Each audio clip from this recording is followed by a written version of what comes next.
So èṣù, Sheytan àti Sheytan, a ní láti kọ́kọ́ gbà pé àwọn mẹ́tẹ̀ẹ̀ta ò jọra wọn. Ìṣe wọn, inú ẹ̀sìn tí wọ́n ti jẹyọ, agbègbè tí wọ́n ti jẹyọ, àwọn ẹ̀yà àti àṣà tó ní wọ́n pẹ̀lú èdè tí a fi pè wọ́n, ó jẹ́ nǹkan mẹ́ta ọ̀tọ̀ọ̀tọ̀. Tí a bá dẹ̀ wo ìṣesí wọn gẹ́gẹ́ bí àwọn ẹlẹ́sìn wọn tí wọ́n ṣe ṣàlàyé, ó pa ààlà tó gbòòrò láàrin àwọn mẹ́tẹ̀ẹ̀ta,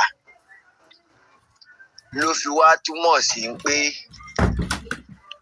tí a bá ń fi oògùn ẹ̀tẹ̀ wo làpálàpá àti ṣetán àti tọ́jú àìsàn yẹn. Tí a bá ń sọ̀rọ̀ èṣù, àkọ́kọ́ a gbọ́dọ̀ mọ̀ pé ní àwùjọ Yorùbá ní ilẹ̀ kóòtù òjíire, èṣù ò kì í ṣe ẹ̀dá burúkú, tí ò kì í ṣe òòṣà burúkú, kò kì í ṣe èèyàn burúkú. Èṣù ò kì í ṣe epo ẹ̀gúsí èyí tí à ń jí rí. Tí ẹ bá ti mọ̀ yẹn, ẹ jẹ́ a wá wò pé ibo gan ni àwọn mẹ́tẹ̀ẹ̀ta ti jẹyọ. Àwọn ká tó tẹ̀síwájú nù yẹn, ẹ jẹ́ a kọ́kọ́ wò pé ṣé àwọn ẹ̀sìn mẹ́tẹ̀ẹ̀ta tí a ṣàfàyọ àwọn ọ̀rọ̀ mẹ́tẹ̀ẹ̀ta yìí látara wọn, ṣé wọ́n tiẹ̀ gbà fúnra wọn? Ṣé àwọn ẹ̀sìn mẹ́tẹ̀ẹ̀ta ṣé wọ́n gbà fúnra wọn? Ẹ̀sìn mẹ́tẹ̀ẹ̀ta ò gbà fúnra wọn. Bẹ́ẹ̀ ni, Mùsùlùmí ò gbà ti Kìrìsìtẹ́nì, Kìrìsìtẹ́nì ò gbà ti Mùsùlùmí. Àti Kìrìsìtẹ́nì àti Mùsùlùmí, àwọn méjèèjì fọwọ́sowọ́pọ̀, wọn ò gbà fáwọn ẹlẹ́sìn kan àbáláyé. Èyí tó túmọ̀ sí pé àwọn mẹ́tẹ̀ẹ̀ta ò gbà fúnra wọn. Èrò wọn, ìmọ̀ wọn, ìrírí wọn, ìlépa wọn nípa ara wọn kò jọra wọn. Kí ló wá dé tí wọ́n wá ń wá ọ̀rọ̀ kan tí wọ́n lè fi tàbùkù ẹ̀sìn míì? Èyí tó túmọ̀ sí pé èrò wọn kò lè jọ ara wọn náà pẹ̀lú. Àwa wá ń sọ̀rọ̀ nípa Sheytan. A gbọ́dọ̀ mọ̀ pé ilẹ̀ Lárúbáwá ni èdè yẹn ti jẹyọ wá. Sheytan tí wọ́n dẹ̀ ń sọ yẹn rèé, ìrísí, ìṣesí, ìhùwàsí, ìtàn tó rọ̀ mọ́, ó yàtọ̀ gédégédé sí ti Lucifer tàbí Satan, èyí tí ó jẹyọ láti ilẹ̀ Greek tàbí Israel gẹ́gẹ́ bí ìtàn tí àwọn Kìrìsìtẹ́nì mú wá. Bẹ́ẹ̀ méjèèjì yàtọ̀ gédégédé sí èṣù ní ilẹ̀ Yorùbá. Ilẹ̀ Yorùbá èyí tí a ní ìgbàgbọ́ pé orírun wọn ṣe Ilé Ifẹ̀, èyí tó wà ní apá ìlà oòrùn Nàìjíríà. Satan gẹ́gẹ́ bí àwọn Kìrìsìtẹ́nì ti fi yé wa, wọ́n jẹ́ kó yé wa pé ọ̀kan pàtàkì lára àwọn áńgẹ́lì God, Jehovah, òun ló ń ṣe. Ẹ dákun, ẹ má bínú, ẹ kíyèsí ìpèdè mi, torí fún wa láti lè ṣe atótónu tó dẹ̀ yèkèrò lórí àkòrí yìí. A gbọ́dọ̀ rántí àwọn kókó ọ̀rọ̀ mẹ́ta kan tá a máa ṣàmúlò. A gbọ́dọ̀ dìmú dáadáa torí ó ṣe pàtàkì. Kí làwọn kókó ọ̀hún? Òun náà ní pé ní ìgbà tí a bá ń sọ̀rọ̀ nípa Kìrìsìtẹ́nì, a ó máa lo Jehovah. Nígbà tá a bá ń sọ̀rọ̀ nípa Mùsùlùmí àbí Sheytan, a ó máa lo Allah. Nígbà tá a bá dẹ̀ sọ̀rọ̀ nípa èṣù, a ó máa lo Elédùmarè. Ìyẹn làwọn olóyìnbó ń pè ní keywords. Ẹ jẹ́ a bójútó àwọn keywords yẹn, àwọn kókó ọ̀rọ̀ mẹ́tẹ̀ẹ̀ta yẹn, ẹ jẹ́ a bójútó.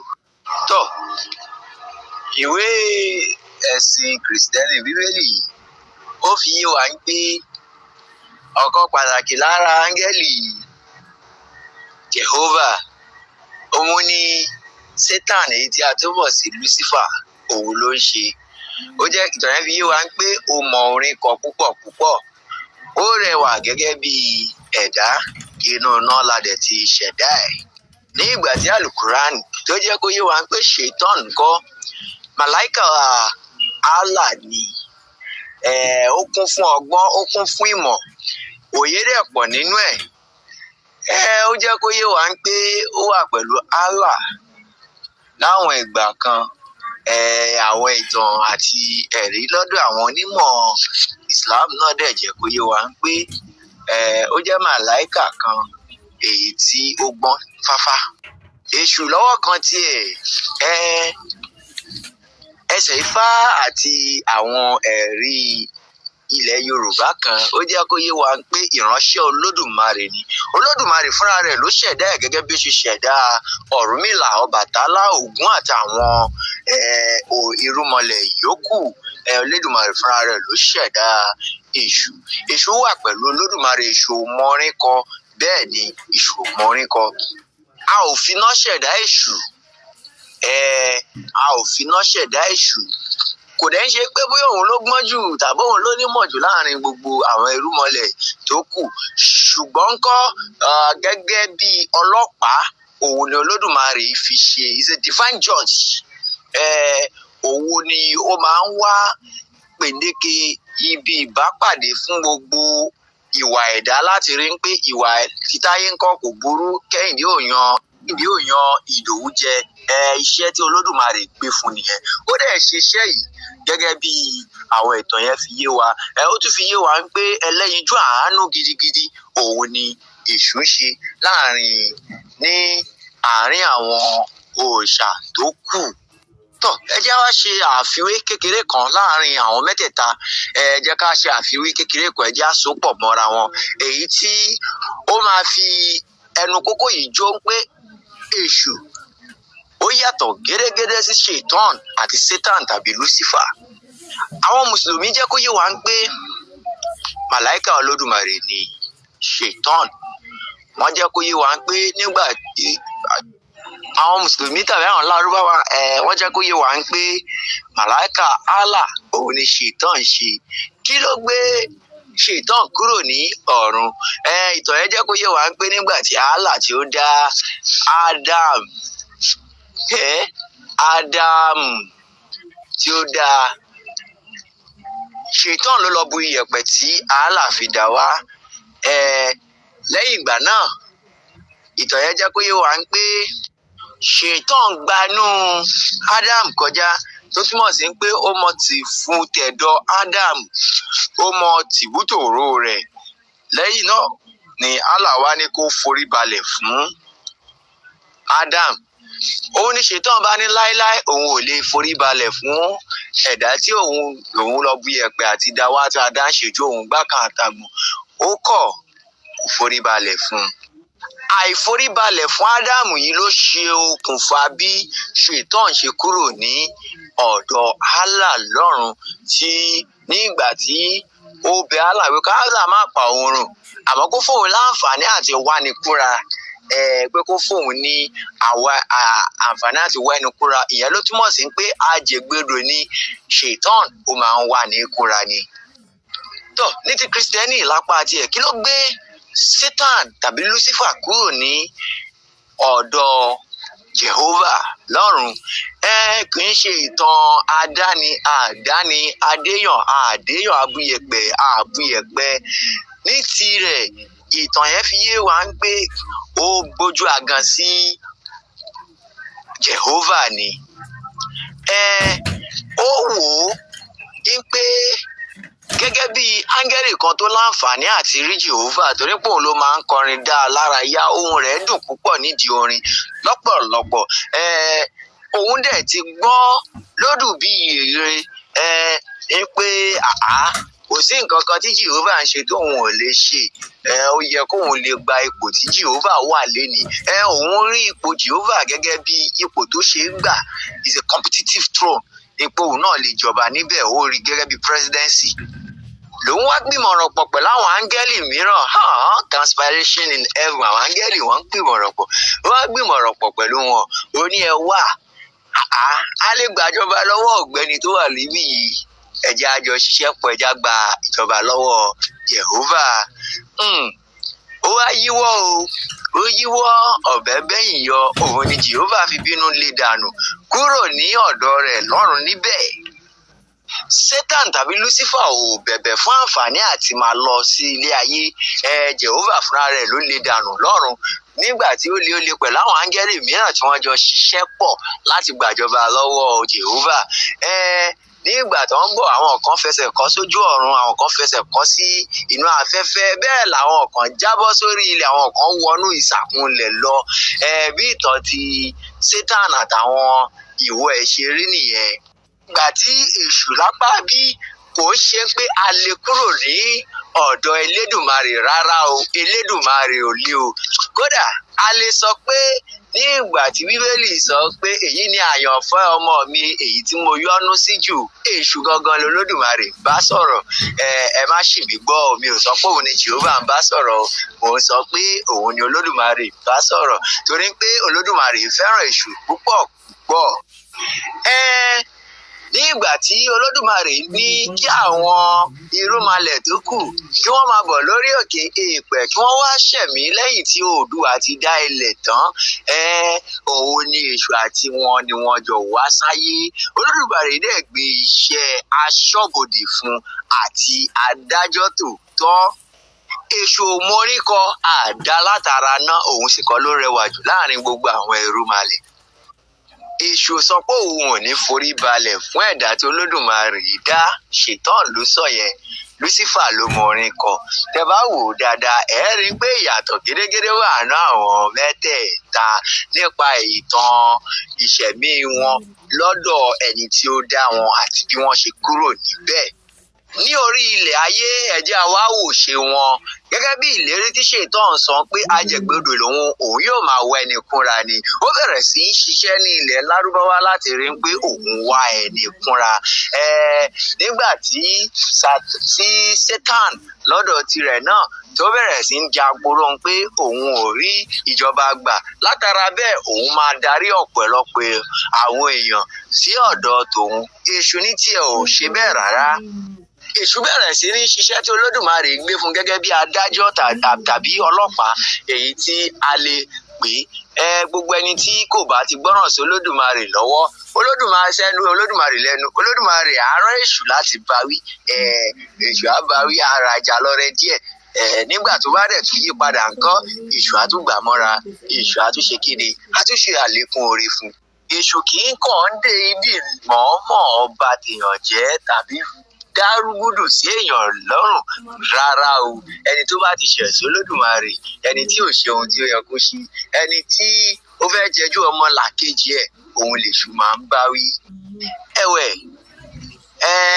èṣù nìkan kọ́ ni Olódùmarè máa ń lò láti ṣèdájọ́ fún àwọn tí kò bá rìn dédé pẹ̀lú ẹ̀ tàbí tí wọ́n fẹ́ máa jẹ ẹ̀tọ́ ọmọlàkejì wọn mọ́lẹ̀. Aláwọn ajogun 9 làwọn yẹn. Ó túmọ̀ sí pé ìgbà tó bá ń sọ pé kọ́lọ́run bẹ́ṣù yìí àti iṣẹ́ ọwọ́ ẹ̀, àwọn ajogun ń kọ́ àwọn 8 lára wọn láìsàn wà wàhálà ìdàbàdì. Ibo wá ni àṣìṣe ti wáyé? Àṣìṣe wáyé lọ́dún tí Samuel Ajayi Crowther, ẹni tí ò ju bí ọmọ ọdún 5 lọ ká tó mú kúrò ní ilẹ̀ bàbá rẹ̀ lọ sóko ẹrú ní ilẹ̀ àjèjì, èyí tí wọ́n ti fi ẹ̀sìn àjèjì, ọ̀rọ̀ àjèjì, ẹ̀tàn àjèjì àti gbogbo nǹkan lájèjì kún agbárí ẹ̀, tí ó dé padà sí orílẹ̀-èdè wa láti ṣe ẹ̀dà ìwé ẹ̀sìn wọn sí Yorùbá. Ibẹ̀ làṣìṣe ẹ̀ ti wáyé, misconception ọdún náà ní àwọn ẹlẹ́sìn mùsùlùmí náà gùnlé nígbà táwọn náà fẹ́ ṣe ẹ̀dà ìwé ẹ̀sìn wọn, bẹ̀rẹ̀ sí ṣe ìwàásù àti nípa ẹ̀sìn wọn àti gbogbo nǹkan yẹn. Ẹ má gbàgbé pé tẹ́ bá wo ìwé ẹ̀sìn mùsùlùmí púpọ̀ ó gùnlé nǹkan tí àwọn onímọ̀ ń pè ní literature review. Bẹ́ẹ̀ ni ẹ má fi ṣèbínú, ọ̀rọ̀ ìmọ̀ là ń sọ. Ẹ má fi èrò ẹ̀sìn yín, ẹ má gbé wọlé ní abala abẹ yẹn. Mi ò tẹ́ńbẹ́lú ẹ̀sìn kankan, àmọ́ bó ṣe rí gangan nìyẹn. Tí ẹ bá wò with an open mind, pẹ̀lú ọkàn tí kò ní ọ̀tẹ̀ nínú, ẹ máa rí pé ìwé ẹ̀sìn mùsùlùmí ó gùn lé literature review, iṣẹ́ àwọn aṣáájú ló gùn lé lọ́pọ̀lọpọ̀. ẹ bá wo ìtàn inú Quran, ẹ máa rí pé àfijọ àfiwé fẹ́ máa lọ́mọ́ tinú bíbélì púpọ̀. Bákan náà ló ṣe rí nígbà tí wọ́n fẹ́ bẹ̀rẹ̀ sí ṣe wáàsí ní ilẹ̀ Yorùbá. Àwọn gbólóhùn tí àwọn ẹlẹ́sìn Kristẹni ti wá lò ṣáájú làwọn náà bẹ̀rẹ̀ sí lò. Èyí ló mú wọn ṣe àṣìṣe kan náà pẹ̀lú wọn nípa gbígbé èṣù ní Sheytan, nígbà tí wọ́n rí pé àwọn aṣáájú wọn ti pe èṣù ní Satan, èyí tó jẹ́ àṣìṣe. Àwọn náà wọn gbìyànjú láti ṣe ìwádìí tiwọn nípa rẹ̀ rárá. Wọ́n kọ̀gùn lé literature review yẹn nítorí pé wọ́n rí pé yóò ràn wọ́n lọ́wọ́ lọ́pọ̀lọpọ̀ láti tan ẹ̀sìn tiwọn náà kálẹ̀. Mi ò gbìyànjú àti ìfẹnutẹ́ńbẹ́lú ẹ̀sìn kankan. Ọ̀rọ̀ ìmọ̀ lájọ ń sọ, ọ̀rọ̀ ìmọ̀ òun lájọ ń sọ. Ẹ ṣeun. Ẹ̀wẹ̀, ẹ jẹ́ ká wá sọ̀rọ̀ nípa pàtàkì èṣù láàrin àwọn Yorùbá. Tí ẹ bá wọ ìlúkìlú tí ẹ bá wọ̀ tó jẹ́ ìlú Yorùbá, tó jẹ́ ilẹ̀ Yorùbá tó ti pẹ́ lọ́pọ̀lọpọ̀, eléyìí ò ń ṣe iṣẹ́ ìwé tàbí iṣẹ́ akadá lásán. Nǹkan tí mo mọ̀ lọ́pọ̀lọpọ̀ ń gba ẹ̀mí. Tẹ bá dé àwọn òkúrìtà láwọn ìlú kan, ẹ máa rí àwọn ibi tí wọ́n fi ojúbọ èṣù sí tàbí ère èyí tí wọ́n fi ń bọ èṣù sí níbẹ̀. Àwọn ojúbọ yìí fi hàn pé oríta ni èṣù máa ń wà gẹ́gẹ́ bí ọlọ́pàá. Òun ló rí nǹkan tí ó wọlé, òun ló rí nǹkan tí ó jáde. Òun ló fi jẹ́ pé àwọn ìlú máa ń bọ́ lóòrèkóòrè láti jẹ́ pé wàhálà ìdààmú ò wọ ilẹ̀ wọn. Èṣù á sì máa dáàbò bò wọ́n ní gbogbo ìgbà tí wọ́n bá ti bọ́, tí wọ́n ti fi ohun tó jẹ́ tèṣù fún èṣù. Èṣù kì í ṣe oníojú kòkòrò, kì í ṣe olójú òmù ò lọ, kì í ṣe afúnilẹ́dìí ẹ̀sìn gbòdìdì ọmọ lọ́wọ́ ẹni gẹ́gẹ́ bíi ti Sheytan àti Sátánì. Rárá. Kódà ohun gbogbo tí èèyàn bá fẹ́ àtọ̀dọ̀ Olódùmarè ni ó ti béèrè ẹ̀. Á kọ̀ fún èṣù ní tiẹ̀ láti lè jẹ́ kó jẹ́ pé gbogbo nǹkan tó fẹ́ yẹn á tẹ̀ lọ́wọ́. Ẹ jẹ́ á wo àpẹẹrẹ kan nípa Ọ̀rúnmìlà fúnra rẹ̀, ìbára àgbọ̀n mìrègún ọba bàbá kéré-fínú ṣọgbọ́n. Gẹ́gẹ́ bí ẹ ṣe mọ̀ pé ọ̀mọ̀ràn tí ó gbọ́n ṣẹ́ṣẹ́ ni Ọ̀rúnmìlà, ẹnìkan náà tí a sì lè pè ní Ifá. Ìtàn jẹ́ kó ìjọ̀kan fi yé wa pé ní ìgbà kan Ọ̀rúnmìlà ń ṣe àfẹ́kù àwọn nǹkan kan. Àwọn kan dẹ̀ ń bọ̀ láti wá dífá lọ́dọ̀ rẹ̀, èyí tí ó lè mú kó dọlọ́lá, kó dọlọ́rọ̀, kó di alówólódù bíi ìyèrè. Ṣùgbọ́n gẹ́gẹ́ bí a ti mọ̀ pé ẹnìkan ìgbọ́ tán ọgbọ́n ẹnìkan òjò ìmọ̀ràn ẹnìkan òjò bọ̀rọ̀. Èṣù tọ̀ Ọ̀rúnmìlà lọ. Síwájú káwọn àlejò tó dé, ó ṣàlàyé fún Ọ̀rúnmìlà, àwọn àlejò kan ń bọ̀ lọ́dọ̀ rẹ̀, wọ́n ń bọ̀ láti wá dífá. Àmọ́ fún mi ní iṣu ẹyọ kan, fún mi lépo ìgò kan, fún mi nígbá, fún mi lágbọ̀n. Ó béèrè ẹyọ kọ̀ọ̀kan. Ọ̀rúnmìlà kọ tí ikún sí i. Ẹ ó kọ tí ọ̀gbẹ́yìn ṣẹbọ torí pé ó wò pé òun ní ìmọ̀ tó kún. Àwọn onítọ̀hún dé, wọ́n lọ dífá lọ́dọ̀ rẹ̀. Ọ̀tọ̀ ni nǹkan tí wọ́n bá wá, ọ̀tọ̀ ni nǹkan tí ó sọ fún wọn. Ní ìgbà tí wọ́n wá lọ tán, èṣù gẹ́gẹ́ bí èèyàn dáadáa, ó sáré lọ bá, ó sọ fún pé ṣòro àwọn mẹ́ta tó wà yẹn, owó wà ń bẹ́ẹ̀, àìláfíà àti ẹ̀mí gígùn. Àwọn mẹ́tẹ̀ẹ̀ta ni wọ́n jọ wá yẹn, wọ́n wá ibi tí wọ́n máa sọ̀kalẹ̀ sí ni. Àbúrò wa tán, mo sọ fún ẹ kó fún mi ní nǹkan báyìí lẹ́ẹ̀kan, ó kọ̀ ó fún mi. Ó kì í ṣáájú kó tó sọ fún ó wá ní gbogbo nǹkan tó ń béèrè lẹ́yọ kọ̀ọ̀kan yẹn, á fún òun ní méjì. Nígbà tí ìyẹn wá fún ní méjì, wá sọ̀rọ̀ fún ọ ní sórí owó, àlàáfíà àti ẹ̀mí gígùn ibi tí wọ́n máa sọ̀kalẹ̀ sí ni wọ́n wà. Lọ fi wá bá ẹ, kò sí nǹkan kan tí wọ́n fẹ́ jù báyẹn lọ. Ádà kó sáré lọ bá wọn. Ibi tó máa sọ sí ni ilé rẹ̀ ló yẹ kó sọ sí. Ìgbà tó ti dífá tó ti tútù kùtù ló jẹ́ kí wọ́n máa lọ gbòmí. Ló túmọ̀ sí pé èṣù kọ́ tó bá rí nǹkan tó fẹ́ ṣẹlẹ̀, á fúnni ní gbogbo àwọn ọ̀nà tí èèyàn lè fi dènà ẹ̀ tàbí gbà wọlé. Ìgbà tó onítọ̀hún ò bá wá, tó túmọ̀ sí pé tó kọ tí ọ̀gbọ́n yìí sí, onítọ̀hún á wá jìyà. Àwa ní èṣù ọ̀dà ẹ̀ṣẹ̀ èṣù ni ọ̀gbìn. Ìwọ gangan ni aláìgbọràn. Tàbá wò dájúdájú náà ẹ̀sìn méjèèjì tó kù náà, ẹ bá rí pé láìsí ẹ̀ṣẹ̀ ìjìyà ò sí. Gbogbo ẹ̀ṣẹ̀ ló ní ìjìyà tí ó rọ̀ mọ́. Bẹ́ẹ̀ gẹ́gẹ́ ni iṣẹ́ èṣù náà kì í ṣe kọjá iṣẹ́ tí a bá gbé fún. Àbọ̀ ọ̀rọ̀ mi rèé. Nígbà tá a bá ń ṣe ìwàásù, ṣe wáàsí tàbí ń gba àwọn èèyàn wa ní ìmọ̀ràn, ẹ jẹ́ ká máa lo ọ̀rọ̀ tó tọ́ níbi tó ti tọ́. Ìyẹn lolóyìnbó ń pè ní register. Register is the administration of the right word at the appropriate place. Yes, rẹ́gísítà ni ẹ jẹ́ á máa lo rẹ́gísítà tó tọ́ nígbà tí a bá ṣe ìwàásù àti gba àwọn ẹlẹ́sìn wa ní ìmọ̀ràn. Ẹ má jẹ́ ká máa sọ nǹkan tí kò tọ́ àti èyí tí ò tọ̀nà fún wọn. Àwísùbíláì mínà Sheytan rajim, òun ni wọ́n ń sọ, kò ń ṣe àwísùbíláì mínà èṣù rajim. So fún èyí tó bá ń sọ̀rọ̀ nípa Sheytan má pè léṣù. Tó bá ń sọ̀rọ̀ nípa Satan Lucifer, sọ̀rọ̀ nípa Satan Lucifer, má pè ní èṣù. Àbùdá wọn ò jọra wọn rárá. Àbájọ tí ẹ̀sìn mẹ́tẹ̀ẹ̀ta fi ń sọ nípa wíwá àrídájú ohun gbogbo àti dídi èyí tí ó ṣe òtítọ́ múlẹ̀, nítorí pé ìyẹn gangan ni yóò mú kí gbogbo nǹkan lọ létòlétò. Tó bá wá ń bá àwọn tó jẹ́ ajogun wí, gbójú kọ́ wọn, bá wọn wí. Tó bá ń bẹ́ṣù wí, tó bá ń bá Sheytan àbí Satan wí, bá wọn wí. Má ṣìgbé síra wọn kó má bàa gba àdúrà àgbànú. Àbọ̀ ọ̀rọ̀ mi rèé: Èṣù is not Satan. Èṣù is not Sheytan.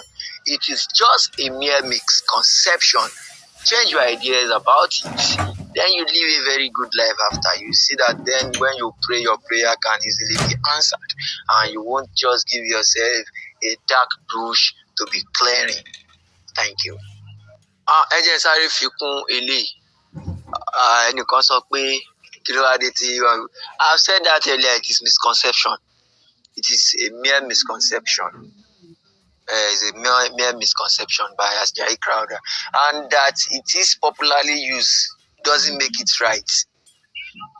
Pé ọ̀pọ̀ èèyàn ń ṣe kò túmọ̀ sí pé nǹkan tó tọ̀nà ni. Gbogbo ìlú lè máa fa sìgá, ìyẹn ò sọ sìgá di nǹkan tí ó tọ̀nà.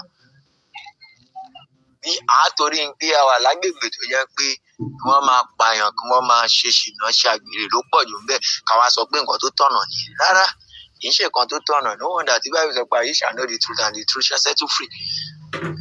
Òun ni pé you always seek knowledge. Then when tẹ́ bá padà wá rí ìmọ̀ òun tán, ẹ ṣe ohun tó tọ́ àti èyí tí ó yẹ ní ìgbà tó tọ́ àti ìgbà tí ó yẹ.